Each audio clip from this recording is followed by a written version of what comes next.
Okay, well, we're going to get rolling now. We've just got a couple of people joining us. Welcome all of you here this morning on behalf of the Canadian Marketing Association and our partner, the Accessibility Directorate of Ontario. My name's Wally Hill. I lead the Government and Consumer Affairs group at the Canadian Marketing Association. And we've got a great turnout here today for what is a very important subject and a good opportunity to learn about it. CMA is partnering with Ontario over the coming year to help build awareness about the Accessibility for Ontarians with Disabilities Act, to basically help educate organizations and marketers about the requirements of the law and how they can go about meeting those requirements. Join us this morning, Bonnie Yu and Suzanne King and Jordy Gibbons. So hopefully they'll be here. They're up there on the right at the back, Suzanne and Jordy. So they'll be with us here this morning, and you know, at the end, if you've got some questions, I think they'll be around and able to answer further questions and talk about the resources that their organization has. I'd like to first introduce David Berman. David Berman has 30 years of experience in design and communications and has worked extensively in the adaptation of printed materials for electronic distribution, including accessible web and PDF, and as well as that, software interface development. David is a fellow of the Society of Graphic Designers and as an expert speaker, author, designer, communications strategist, and consultant, David's professional work has taken him to over 50 countries. His most recent book is Do Good Design, published by Pearson. In 2012, David was appointed chair of Carleton Access Network, a committee on accessible information technology at Carleton's READ Education, Accessibility, and Design Initiative. You know, before we begin, I want to remind ourselves that this gathering is taking place on the traditional land of the Iroquois people. And you know, we tend to think when we talk about accessibility, it almost goes without saying that we're talking about accessibility for people with disabilities. And yet, for a good part of the world, accessibility of the internet is just a matter of having the internet. Bruce Mao, another designer from right here in Toronto, asked us this question: now that we can do anything, what will we choose to do? Ottawa, where I'm from, which is because our federal government was the first in the world to go deep with web accessibility. And Toronto, both Ottawa and Toronto, are in the top 8 cities globally. So we here in Ontario are ground zero for accessibility. Now, of course, why? I mean, we Canadians, we're kind of famous for exporting good governance. We're really good at showing the world how we can create a civilization where no one gets left behind. And so we tend to think of the reason for embracing accessibility is just simply the right thing to do. But in fact, I've found there's 5 reasons to really focus on accessibility, good business reasons. And the first one is there's just so many of us. You know, so there's so many people to reach, and we don't want to leave anyone behind, that are accessible. You know, Google, the Google Spider, the Google search engine has the cognitive ability of perhaps a 3.5-year-old. And if we want Google to give us high results as well as accurate results, we're going to get better search results if we structure our websites according to these rules of accessibility, which Brittany and George are going to go deeper with.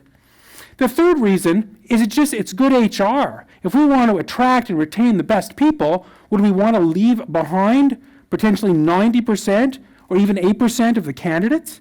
No, we want the best people working in our organizations. And of course, if we use our websites and our documents day to day, then of course we can't include everyone unless everyone can access them in terms of helping develop them and access them.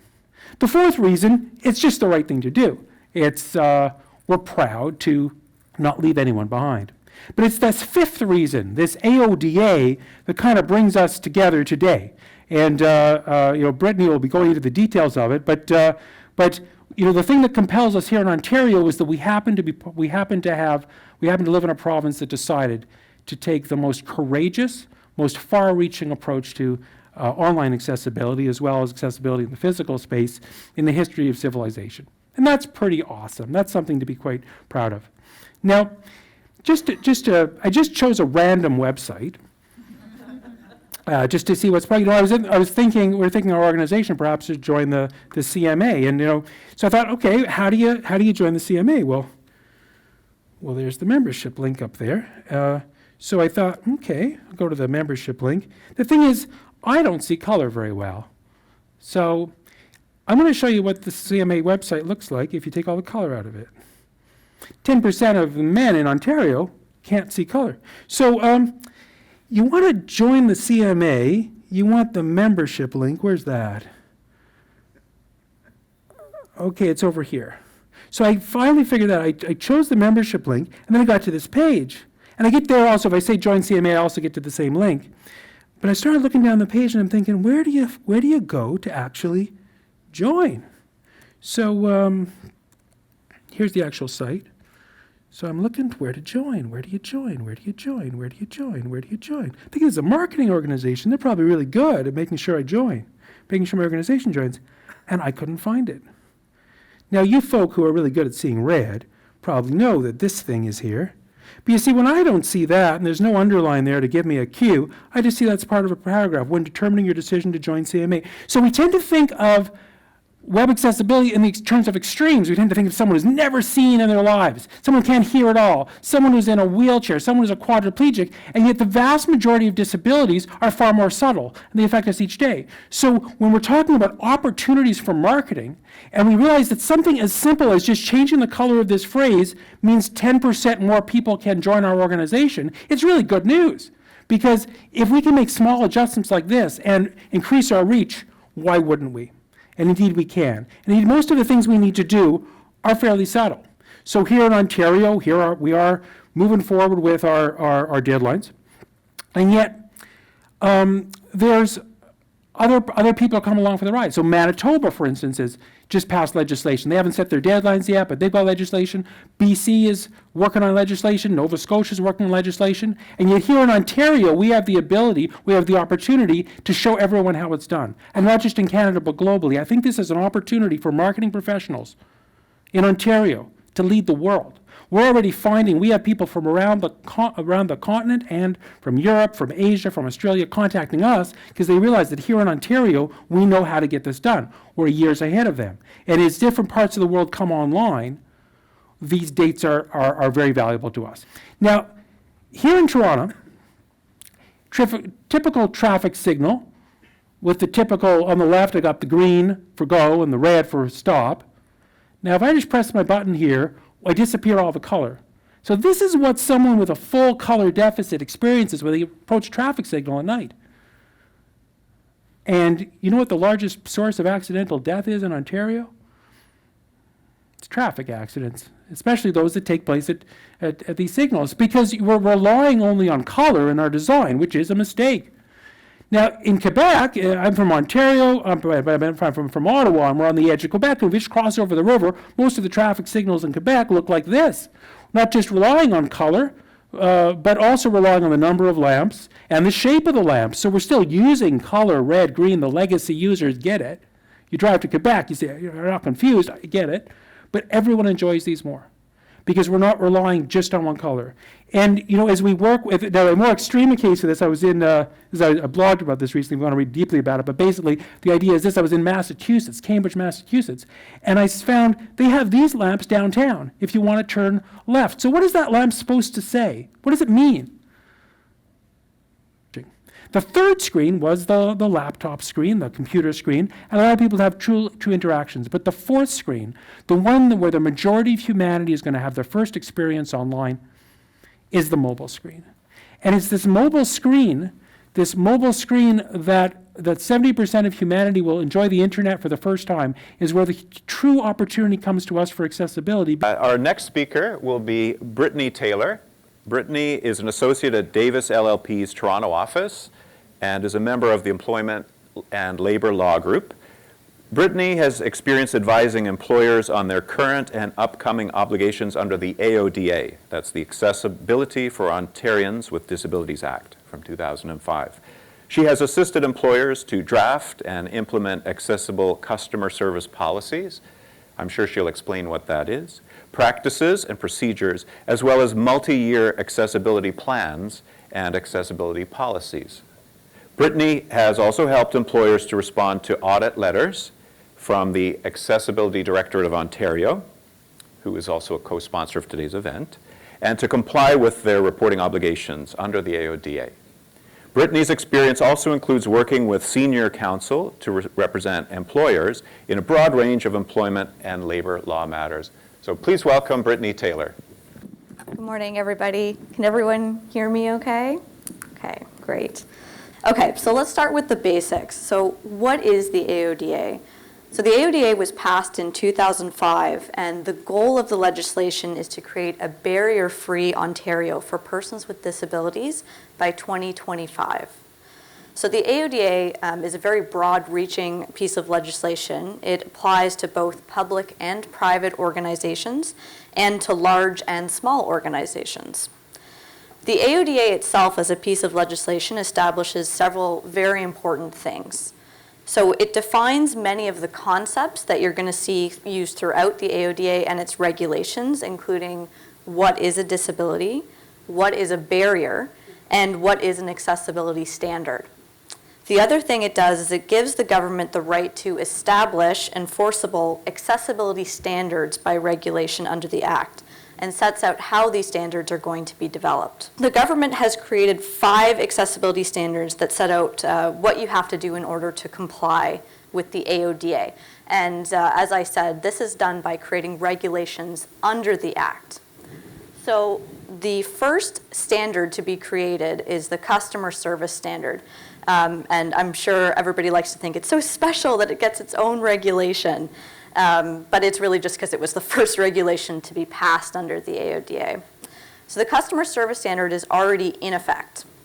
It applies to every public sector organization and every other person or organization that provides goods or services to members of the public or other third parties and that has at least one employee in Ontario. This is an incredibly broad definition, and I think the message is clear that the government is saying the AODA should apply to almost everyone who does business in Ontario, which makes sense. You can't have a barrier-free Ontario by 2025 if only half of the organizations in Ontario are required to comply with the AODA. The customer service standard governs the accessible provision of goods and services to persons with disabilities and includes things like the requirement to establish policies, practices, and procedures governing the provision of goods and services to persons with disabilities, supporting the use of service animals and support persons, having an accessible feedback process, and training employees, agents, volunteers, and other people who interact with the public. Different requirements will apply under the standard depending on whether your organization has 20 or more employees. The compliance deadlines depend on what type of organizations you are. So if you're a public sector organization, your compliance deadline was January 1st, 2010, and for everyone else, January 1st, 2012. The remaining 4 accessibility standards are lumped into an omnibus regulation called the Integrated Accessibility Standards Regulation, which I'm going to refer to from now on as the IASR. So let's unpack the IASR a little bit. It's an intimidating beast of a regulation, but it's stuffed full of important things that you need to know. So as I mentioned earlier, there are 5 accessibility standards under the AODA. We've talked about the customer service standard already.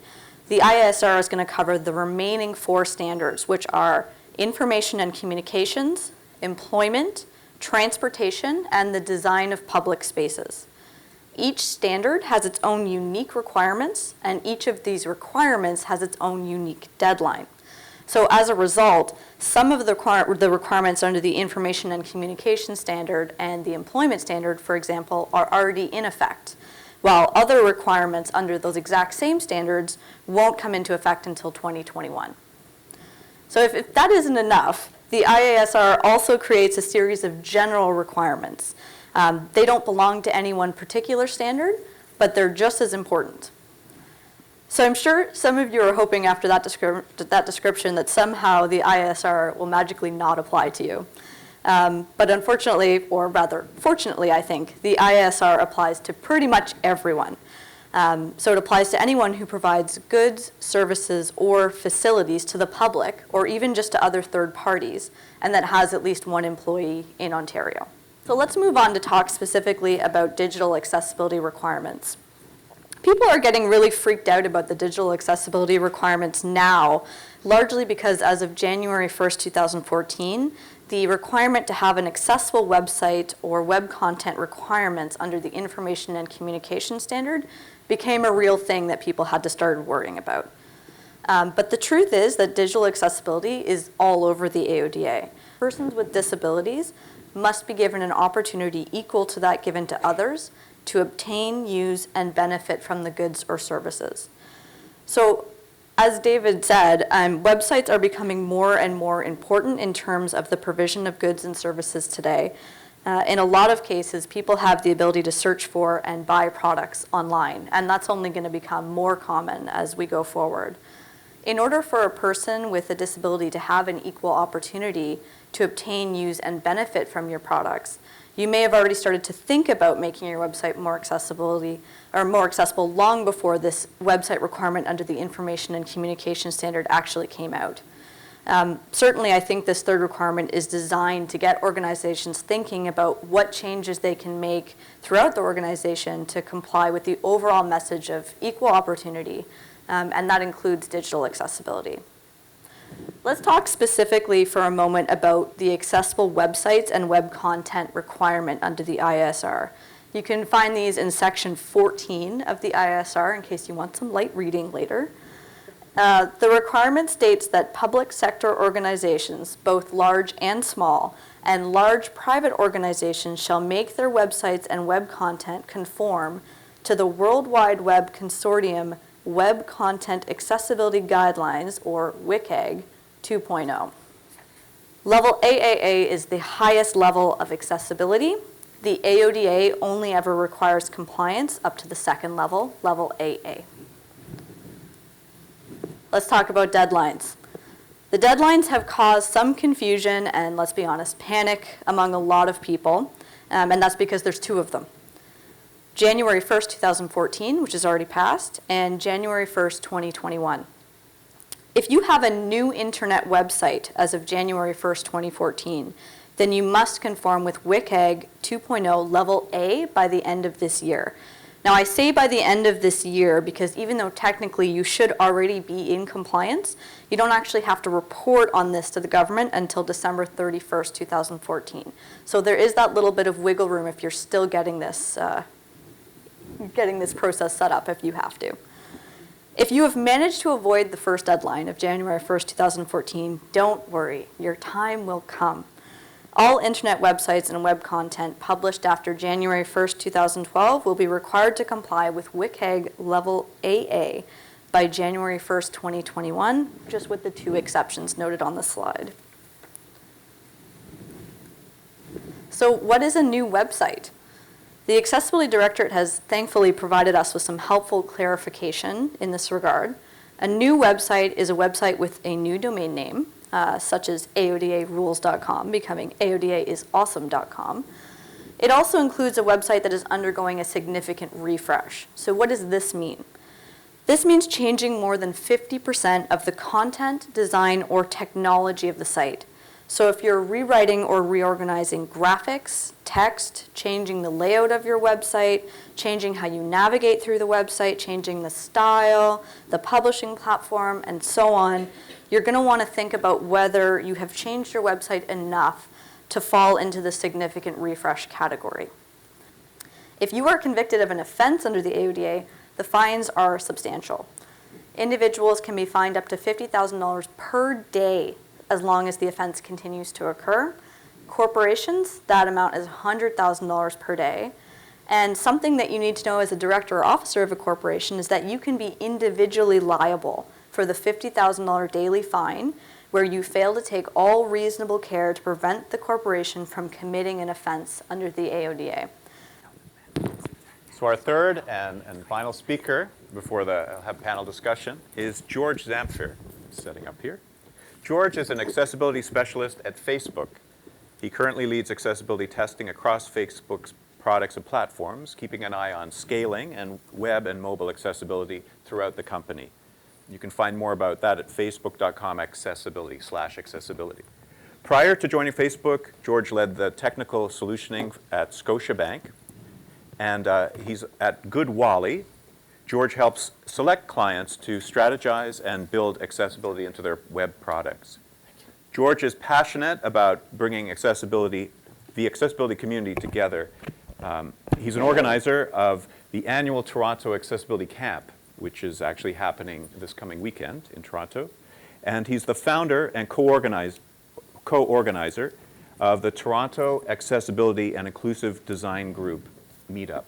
And I'm also a member of that, and I highly recommend, if you're interested, it's a really wonderful thing that George and a few others in the community have created. In my presentation, I'm hoping that I'll give you some practical advice to meeting the AODA, and especially to making your websites accessible. Things that I find myself going back to when I'm working with clients in different industries or at Facebook or in other places. So here it is. I do a bunch of things. I'm happy that we mentioned the meetup and the camp. These are things that are grassroots in Toronto. There are accessibility meetups all over the world, especially many of them in US and Australia, a few in Europe, even in Tokyo, Japan. And ours is by far the largest. And Toronto is really considered a hub for inclusive design and accessibility. We have the OCAD University Inclusive Design Master's Program and all other things. So really, if you need help with it, there are communities out there for you. I do a bunch of other things, and the reason I can do all this stuff, I thought, is because I drink lots of coffee.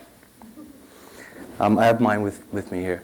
But it turns out I'm coffee impaired. David talked about not just the traditional disabilities, and I don't want to downplay traditional disabilities because I have one. But the accessibility market is much larger than just the traditional critical disabilities, wheelchair symbols, and so on, right? So I'm coffee impaired. I took a genetic test, and it turns out that I can drink as much coffee as I want, and I can sleep like a baby. Because I don't process caffeine in a way that keeps me awake. If anything, puts me to sleep. That's my son falling asleep on his butt. He definitely got my genes. But consider this, I go in a coffee shop and to get a coffee, and the owner says, sorry, we're not going to sell you any coffee because it doesn't work on you, right? We're going to waste our fair trade, organic, hand-brewed, oven-roasted, magical, amazing coffee on you, so we're not going to sell it. Sounds ridiculous. Except that's exactly what we do sometimes on the web. This is derived from a real-world conversation with a client, an ex-client. I fired them. Blind people don't buy cameras, so we didn't make our shopping cart accessible. You know, because blind people can't see photos, so they won't take photos, so we're not going to bother with that. And that is similar to my coffee impairment. Keep that in mind. Because we're curious in nature, we actually ran a study at Facebook to see how people who are visually impaired use Facebook. And it turns out that they have as many friends as the average, they upload almost as many pictures as the average, and they actually post more than the average. Also, WCAG is something that I could spend at least a day on, and to give you some coding advice, design advice, project management on how to do accessibility, and also meet WCAG. But instead, what I decided to do is compile a list of what I call the top 5 tips for building accessible products.